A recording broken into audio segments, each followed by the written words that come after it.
सो बच्चों, metals and non metals जब acid से रिएक्ट करते हैं तो आप ये ऑब्जर्वेशन देखते हैं कि which could what could the pop sound in some cases be due to when a burning match stick is brought near the mouth of the test tubes। मतलब ये कि कुछ बीकर से ऐसी आवाज निकलेंगी जैसे कि मैच बॉक्स की गाड़ी की डब्बी जब आप मैच बॉक्स से हिट करके जलाते हो तो अब तो आवाज कैसे निकलती है, ठीक है, किस तरह की साउंड निकलती है, उस तरह की साउंड निकल सकती है। Okay, you must have found that non-metals generally do not react with acids, but metals react with acids and produce hydrogen gas that burns with a pop sound। ठीक है, इसमें जो नॉन मेटल थे ये 6 substance में magnesium, aluminium, iron, copper, charcoal and sulphur, इसमें जो metals थे वो एसिड से रिएक्ट करके हाइड्रोजन गैस रिलीज करते हैं एंड जो नॉन मेटल्स थे वो जो है सो एसिड से रिएक्ट नहीं करते, they remain unchanged. Okay, we must have notice that copper does not react with dilute hydrochloric acid even on heating, but it reacts with sulfuric acid। Okay, now let us check the reaction with bases। That means let us check the reaction with water। It means if same kind of substances, so that means metals or non-metals are added to the water, what happens? We have to repeat the same experiment. Take 5 beakers, okay, take 5 beakers, take 100 ml of 50 ml of water in them and add all the 5 substances in each beaker। okay, यही experiment repeat करना है। 5 beakers लेना है, उसके अंदर 50 ml water add करना है और ईच सब्सटेंस जो प्रीवियस एक्सपेरिमेंट में लिए थे वही सब्सटेंस स्मॉल क्वांटिटी में, थोड़े से क्वांटिटीज में जो है आपको एक एक बीकर में ऐड करना है। ओके, तो बच्चों इस एक्सपेरिमेंट में जो रिएक्शंस आपको नजर आएंगे, जो केमिकल रिएक्शंस आपको नजर आएंगे, ये chemical reactions actually displacement reactions हम इसे कहते हैं, because the molecules are displaced from one atom to another atom। okay, sorry, the atoms are displaced from one molecule to another molecule, such as copper sulfate plus zinc granule। okay, such as copper sulfate plus iron nail, such as zinc sulfate plus copper turnings, such as iron sulfate plus copper turnings, such as zinc sulfate plus iron nail। okay, तो यहाँ पे जो है water के अंदर के molecules hydrogen जो है और ऑक्सीजन जो है ये मेटल्स के साथ रिएक्ट होकर ऑक्साइड्स बनते हैं। ठीक है, जिंक ऑक्साइड्स बनते हैं और हाइड्रोजन जो है रिलीज होता है और थोड़े से नॉन मेटल्स हैं जो रिएक्ट नहीं करते, सेम एज इट इज रहते हैं, जैसे कि बीकर सी, बीकर डी और बीकर ई में। ठीक है, यह इस बीकर में जो भी सब्सटेंस है वो वाटर के साथ रिएक्ट नहीं हो रहे हैं। ओके, लेकिन बीकर ए और बीकर बी में जो है जिंक सल्फेट और आयरन सल्फेट वाटर के साथ रिएक्ट होकर डिस्प्लेसमेंट रिएक्शन दे रहे हैं। ओके, यहाँ पे आप ऑब्जर्वेशन देख सकते हैं। What changes do you observe in the various beakers? We might have read that one metal displaces another metal from its compound in aqueous solution।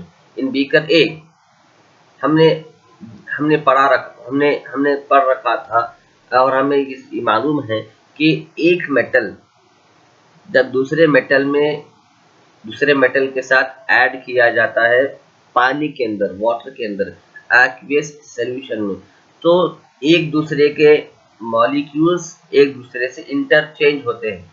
ठीक है, एक दूसरे के मॉलिक्यूल्स एक दूसरे से इंटरचेंज होते हैं। कॉपर सल्फेट प्लस जिंक अगर आप ऐड करेंगे वाटर में तो जिंक जो है कॉपर सल्फेट के अंदर से सल्फर कैच कर जिंक सल्फेट बन जाता है plus copper as it is remain हो जाता है। ठीक है, जैसे कि बीकर ए में हम देखे थे जिंक है वो रिप्लेस किया गया था कॉपर से। ठीक है, from copper sulphate. That means copper sulphate के अंदर का जो सल्फ्यूरिक मॉलिक्यूल्स है वो जिंक के साथ बॉन्ड क्रिएट कर कर जिंक सल्फेट फॉर्म करते हैं और कॉपर एज इट इज रह जाता है. That is why the blue colour of copper sulfate disappears and a powdery red mass of copper is deposited at the bottom of the beaker. Copper sulphate actually क्या है, blue colour का solution है, sorry blue colour का powder है copper sulphate. लेकिन ये zinc से add करके जब पानी में मिलाया जाता है तो उसके अंदर के सल्फ्यूरिक मॉलिक्यूल्स जिंक से रिएक्ट करने की वजह से कॉपर सल्फेट अपना ब्लू कलर खो देता है.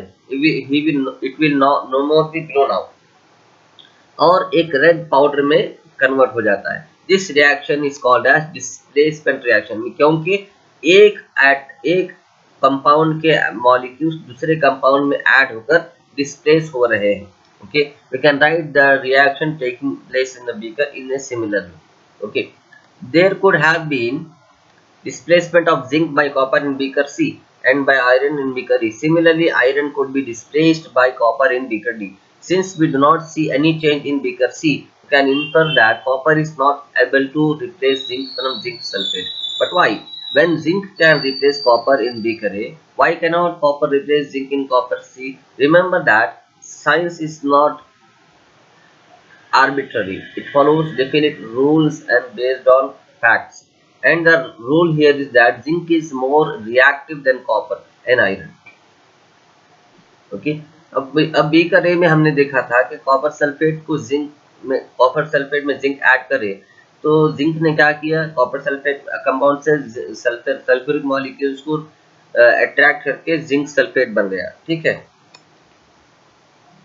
इसी तरह जब जिंक सल्फेट, ठीक है, जिंक सल्फेट कंपाउंड में जब कॉपर ऐड करके पानी में ऐड किया गया तो वो रिएक्ट नहीं किया. दैट मीन्स कॉपर सल्फेट नहीं बना जिंक से निकल के.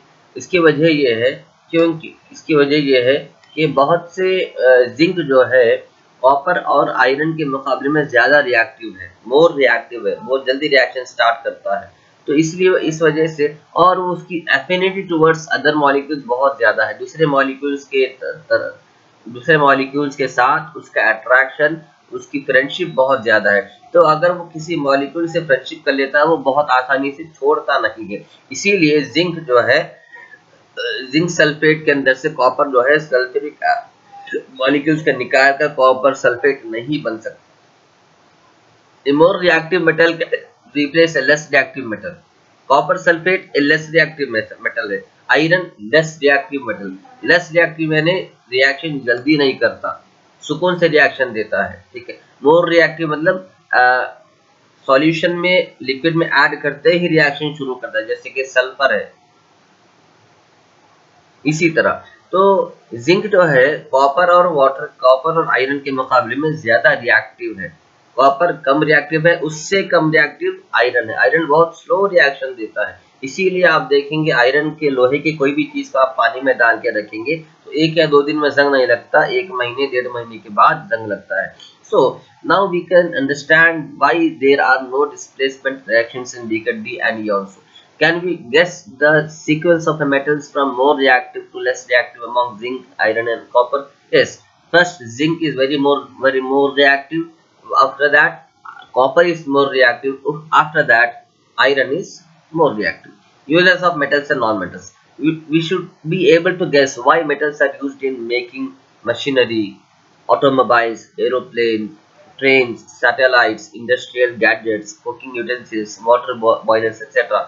हमें ये मालूम होना चाहिए कि बच्चों कि बहुत सारी चीजें, बहुत बड़े बड़े चीजें मेटल से क्यों बनाए जाते हैं. जैसे कि बड़े बड़े फैक्ट्रीज में जितने भी सारे मशीन्स है वो मेटल के बने हुए होते हैं, या तो आयरन की, या तो कॉपर के, या तो एल्यूमिनियम के, या तो जिंक की. और ऑटोमोबाइल्स, जितने भी व्हीकल्स है, जितने भी गाड़ियां हैं, वो सारे जो है सो लोहे के बने हुए होते हैं. एरोप्लेन्स, ये भी आयरन का बना हुआ होता है. ट्रेन्स, ये भी आयरन के बने हुए होते हैं. सैटेलाइट्स, ये भी आयरन के बने हुए होते हैं. इंडस्ट्रियल गैजेट्स, इंडस्ट्रीज में यूज होने वाले बहुत सारे गैजेट्स, डिवाइसेस, ये भी आयरन के बने हुए होते हैं. Cooking utensils, pressure cooker, pan, etc., etc., water boilers, etc. We are also familiar with